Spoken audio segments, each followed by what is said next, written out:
Hola amigos y bienvenidos a otro episodio de Conversaciones con la Madre Naturaleza, el podcast de la Alianza Global por los Derechos de la Naturaleza. Hoy les llevamos a Siena, donde tuvimos el placer de hablar con Eduardo Salazar, abogado ambiental desde hace 22 años. Él es profesor en la Universidad de Murcia, España, desde hace una década. También es catedrático de Derechos Humanos y Derechos de la Naturaleza, cátedra dirigida por Teresa Vicente. Por su lado, Teresa también es abogada y catedrática de Filosofía del Derecho. Ha ejercido la carrera por 10 años. Van a escuchar las voces de Galo Chiriboga y de Josefina Mosle en una conversación simultánea con Eduardo y Teresa, en el marco del encuentro de la Alianza Global por los Derechos de la Naturaleza, que tuvo lugar en Siena, Italia, en octubre de 2022. Esperamos que disfruten de esta conversación tanto como nosotros.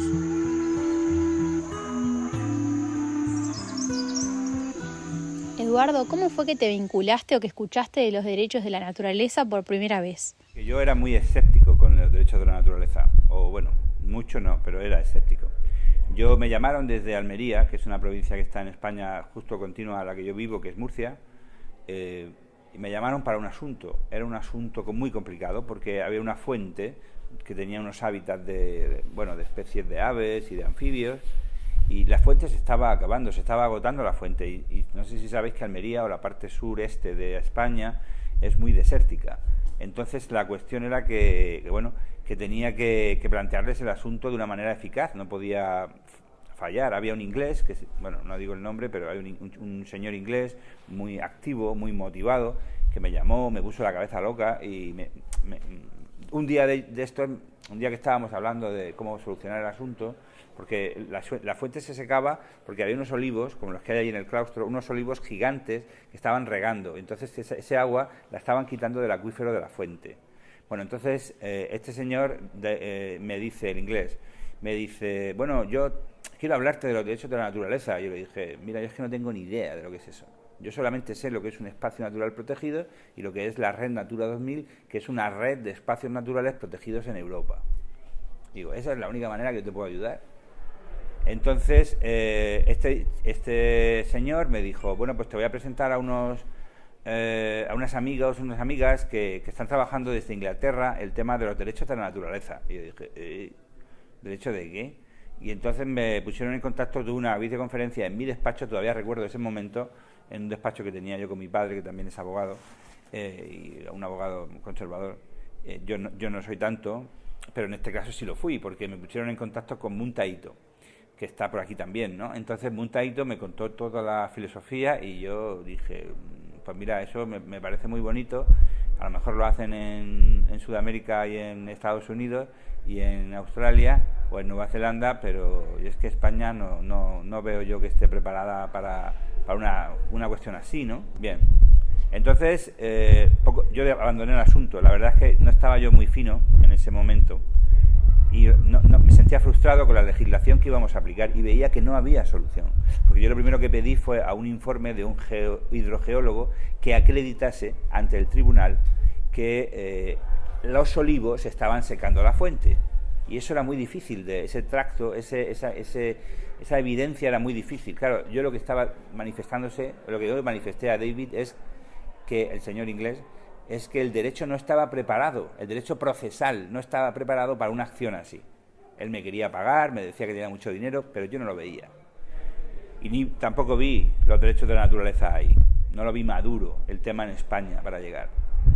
¿Qué pasó para que yo esté aquí hoy? Pues pasaron dos cosas. La primera cosa fue conocer a Teresa Vicente, una filósofa del derecho que me enseñó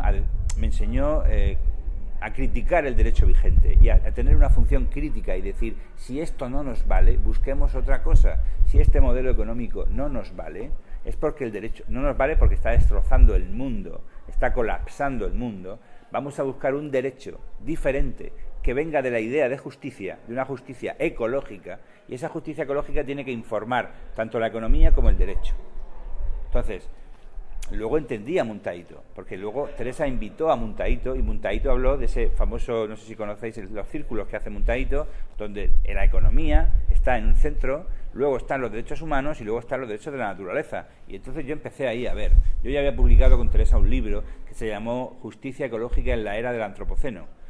Y yo ahí simplemente participé para introducir la idea del Convenio de Aarhus, que el Convenio de Aarhus es como el Acuerdo de Escazú en Latinoamérica, y que tiene que ver con la información, que es lo más fácil, la participación, que ya es más difícil, y lo más difícil todavía es el acceso a la justicia.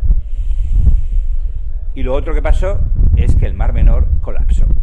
El Mar Menor colapsó en 2016, empezó a dar unas pinceladas que llamamos la sopa verde, empezó a tener ya no se veía la...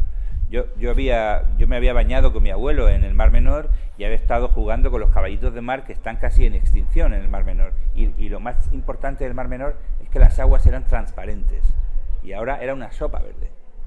Eso fue por la eutrofización de todo lo que hay en la cuenca del Mar Menor, es decir, todas las actividades agrícolas, ganaderas, urbanísticas, turísticas, que habían llevado todos los residuos al Mar Menor. No me quiero extender ahí porque ahí podría hablar mucho y no soy científico, soy abogado y profesor. Entonces, esto es muy bonito lo que voy a contar ahora. Cuando la gente de la ribera del Mar Menor empezó a reconocer esa frustración y esa, lo que llaman también en términos psicológicos, solastalgia. La solastalgia es cuando tú pierdes un paisaje que ha sido de tu juventud o de tu, no sé, algo que tú conoces y de repente desaparece y tú sientes una tristeza especial, cercana a la depresión.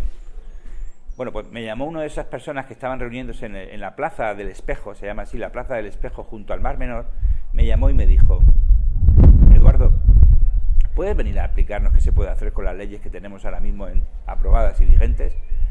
Y claro, yo me daba la sensación de que yo les iba a contar la misma historia que le conté al señor inglés, la misma historia que le cuento a mis alumnos, de que el derecho ambiental pues no se aplica, es law in paper, es papel mojado.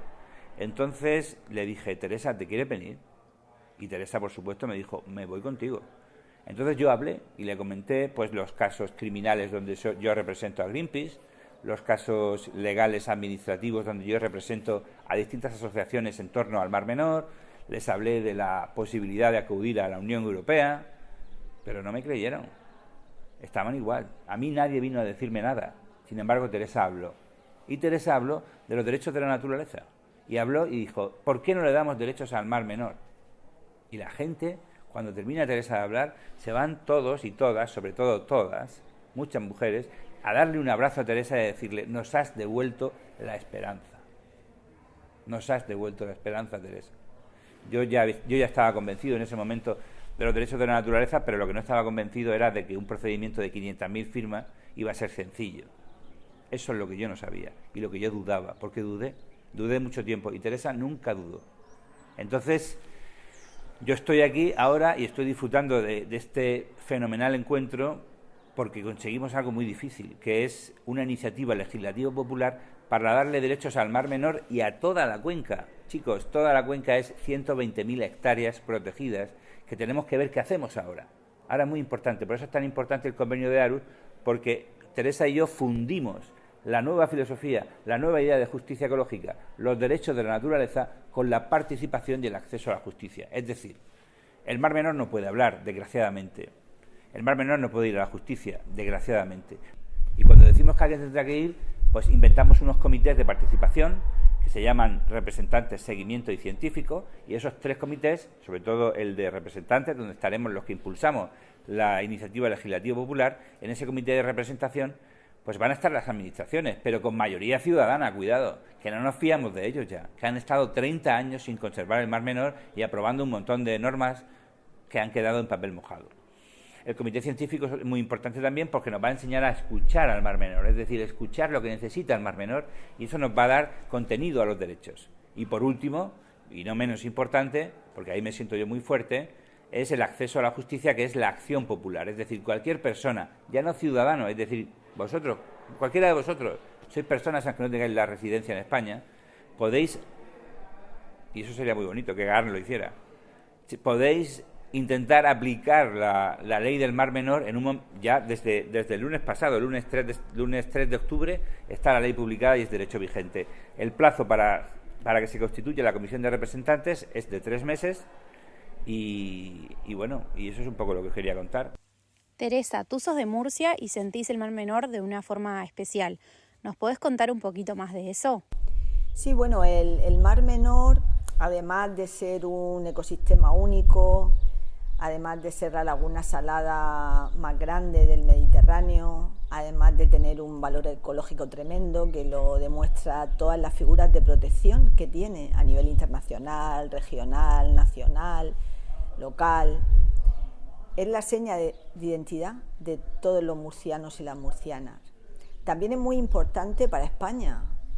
Hay mucha gente que va al Mar Menor a curarse, a regenerarse, a descansar, pero lo curioso en nuestra región es que esa unión que tenemos todos con el Mar Menor hace desaparecer las diferencias ideológicas y políticas. Las 700.000 firmas que conseguimos en el Mar Menor, porque subimos a Madrid 640.000, bueno, 639.800, no sé cuántas, pero cuando volvimos de Madrid había muchas cajas en la universidad, en mi despacho, que no había dado tiempo a que llegaran. Pero todas estas firmas, que la mayoría son de la región de Murcia, aunque han colaborado toda España, son tanto de la derecha como de la izquierda, como del centro. Ahí no ha habido distinción ni de generación, el único límite eran los 18 años, aunque los niños siempre han rodeado las mesas y se veía la imagen de los niños tirando de los padres cuando veían la bandera pirata del Mar Menor, diciendo que fueran a firmar, nos ha acompañado siempre, pero ha superado las diferencias ideológicas, las diferencias políticas, y luego también ha tenido en común con todo el movimiento de la lucha por los derechos de la naturaleza en el mundo, que la gente que se ha movilizado por los derechos de la laguna es la primera vez que tenían una actividad, que se pronunciaban como activistas. Es decir, esto no ha estado liderado por ninguna ONG, aunque está muy bien la ONG, está muy bien Greenpeace, está muy bien Ecologistas en Acción, está muy bien todas las organizaciones que han luchado por la defensa de la naturaleza, pero en este caso ellas no han protagonizado el movimiento. Ha sido un movimiento social espontáneo y esto ha pasado en todos los países.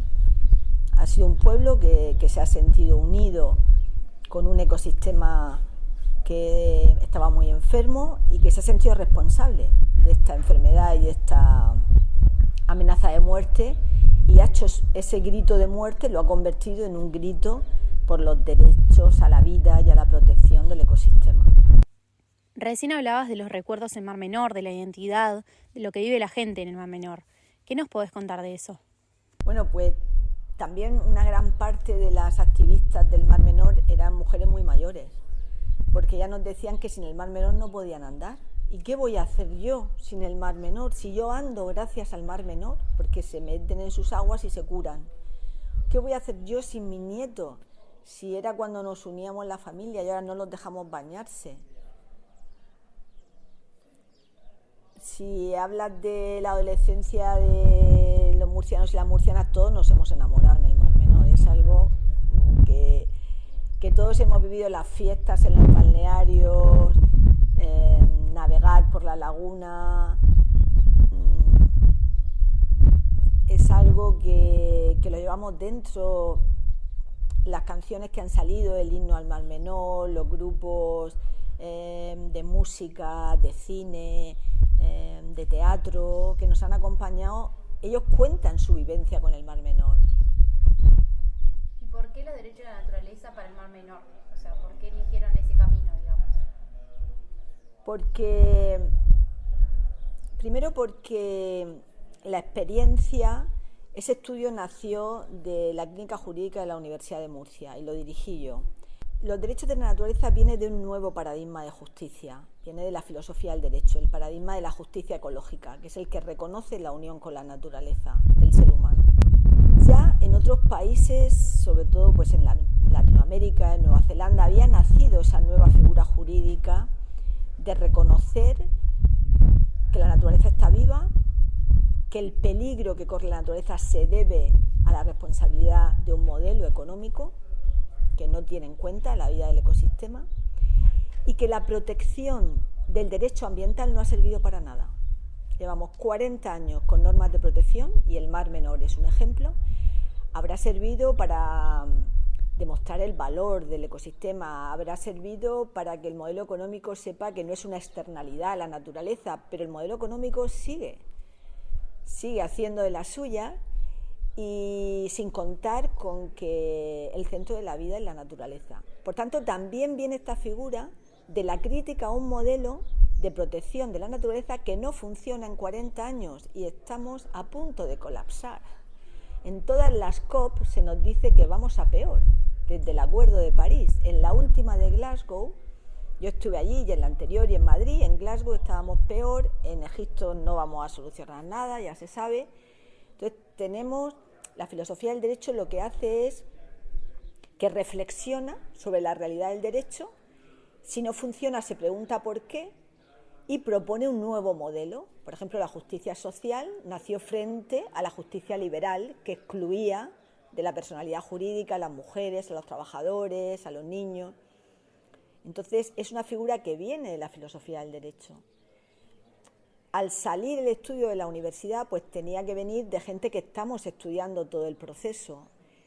Claro, justo cuando aparecieron el primer colapso, la primera mortandad del Mar Menor, yo estaba en la Universidad de Reading estudiando el caso de Colombia, del río Atrato, el caso del río Wanganí, cómo ya se le había dado personalidad jurídica y derechos. Todos los alumnos, porque claro, cuando fue la muerte del Mar Menor, todo el mundo se movilizó en las plazas públicas, en las universidades, para ver por qué había pasado eso. Entonces los alumnos propusieron lo que había aprendido en Reading, de cómo otros países le daban derecho a la naturaleza, pues hacer un estudio para poder dar derecho al Mar Menor. Eso coincidió con que el movimiento social necesitaba algo que le convenciera. A él ya no le convencía que había normas de protección, ya no le convencía que los políticos decían, es que esto no funciona porque nadie lo cumple, pero ahora lo vamos a cumplir. Necesitaban algo que les convenciera, y en las plazas públicas, alrededor de la laguna, empezaron a convocar a científicos, a políticos, a personas que habían estado relacionadas con la vida del Mar Menor. Y cuando lancé esta propuesta, en ese mismo momento, la gente empezó a coger firmas. Y yo decía, ¿pero por qué cogéis firmas si no está hecha ni la ley? Y ellos decían, porque nosotros queremos defender los derechos del Mar Menor. Es decir, cuando hay un salto en la conciencia, cuando quieres algo más de lo que está establecido en el derecho, en la política, cuando hay una exigencia de justicia que viene del corazón y de ese sentimiento de lo que hay que dar a cada cual lo suyo, necesitas un modelo que te llene. Y ese modelo el pueblo lo cogió muy rápido y desde entonces lo abanderó y lideró la lucha política por que nuestros representantes acogieran una nueva propuesta legal. Y cuando dijeron que no, seguimos avanzando, no nos detuvimos hasta llegar a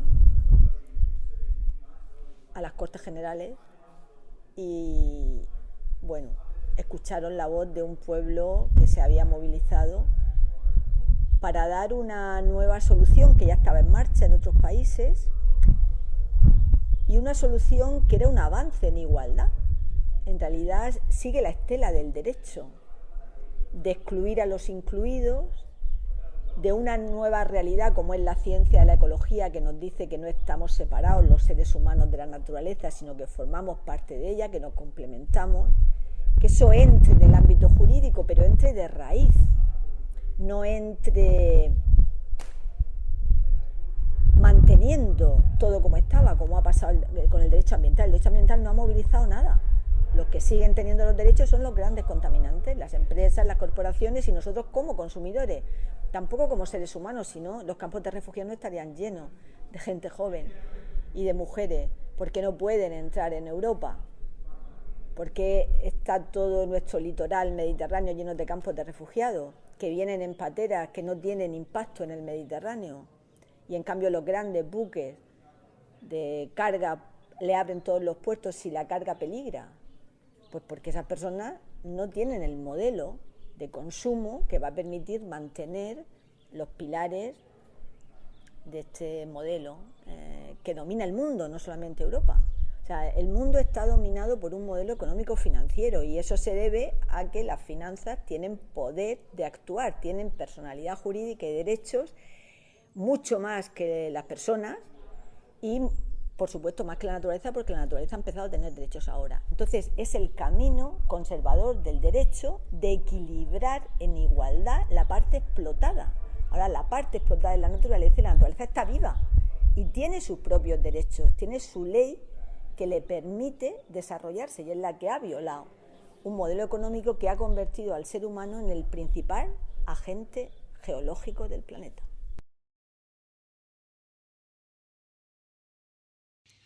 Sentaron un precedente. ¿Creen que esto se puede expandir en España? ¿Creen que la gente está preparada? Porque, Eduardo, decías que creías que en España la gente no estaba lo suficientemente madura, pero sin embargo esto sucedió. Así que al final quizás sí había una cierta madurez. ¿Qué opinas? Evidentemente me equivoqué. Y ahora nos están llamando desde Doñana, que está en Andalucía, que es el humedal más importante de Europa. Nos están llamando del delta del Ebro, que es la desembocadura más importante de España, de Río, claro. Nos están hablando de humedales como las Tablas de Daimiel en Castilla-La Mancha, nos están hablando de humedales como la Albufera en Valencia. Todo el mundo se ha vuelto loco con el Mar Menor y con los derechos y con la ley. O sea que es un precedente de primer orden. Y en Europa nos están llamando desde Holanda, desde Francia, desde Italia, desde Suecia. Es increíble, han venido todos los periodistas, nadie creía en nosotros. Ya nos sentimos muy fuertes y emocionados porque ahora todo el mundo quiere hablar con nosotros. ¿Y qué esperan ahora también con el Mar Menor en particular? O sea, ¿cuál es el proyecto ahora? ¿Cuáles son los próximos pasos? Bueno, los próximos pasos es el reglamento de la ley. O sea, la ley es tan cortita y tan general porque fue una estrategia que fuese así, no meternos en 40 artículos o 50 artículos. Entonces la idea era que un reglamento desarrollase la ley y lo está haciendo el gobierno también en contacto con la comisión promotora, es decir, con el partido que tenemos ahora en España, el Partido Socialista, junto con Podemos. Esa coalición ha permitido que esta ley salga, que los diputados fueran cercanos a nosotros cuando esta ley se tramitó como proyecto de ley y ahora lo que hace falta es el reglamento y la constitución de las comisiones. De repente nos damos cuenta, como dice Teresa también, que pensamos todo lo mismo. Entonces algo pasará, ¿no?, en el mundo. Algo tendremos que hacer con el mundo, con el planeta, quiero decir. Si estamos pensando todos igual, entonces es que estamos llegando a un movimiento muy importante de transición del derecho vigente que surge de Estocolmo en 1972 a los derechos de la naturaleza de Christopher Stone en el año 73. Es decir, se eligió un camino antropocéntrico y ahora nos damos cuenta que ese camino era un error.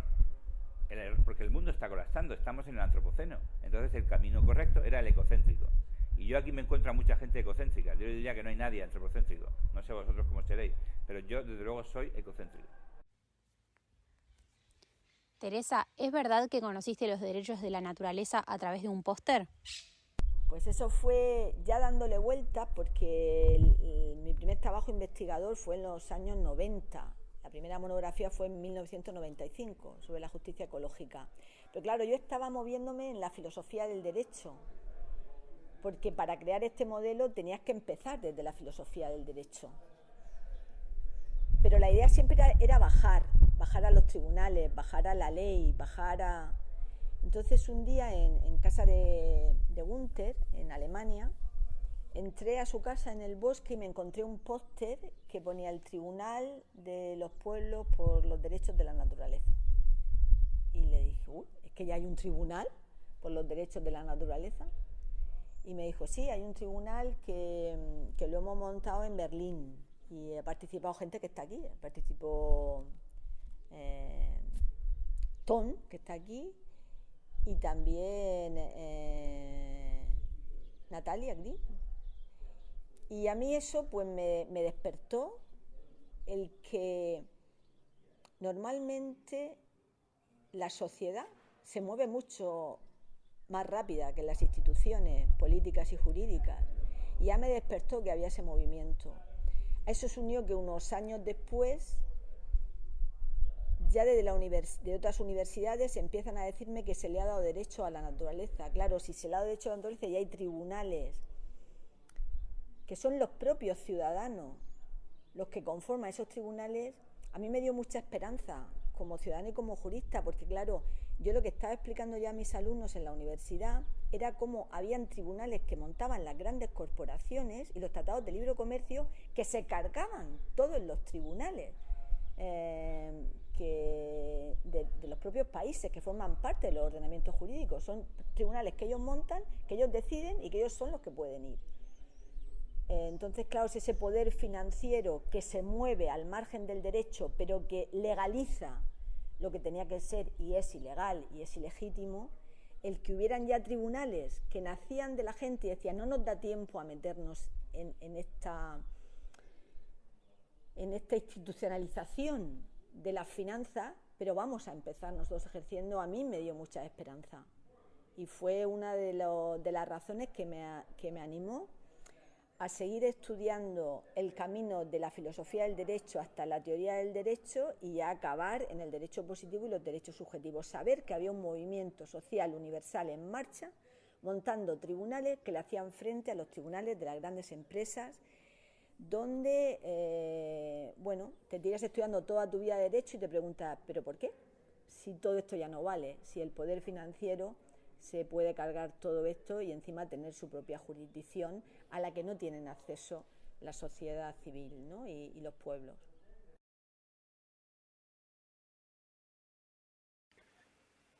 Gracias por escucharnos y acompañarnos una vez más en el podcast de la Alianza Global por los Derechos de la Naturaleza, Conversaciones con la Madre Naturaleza.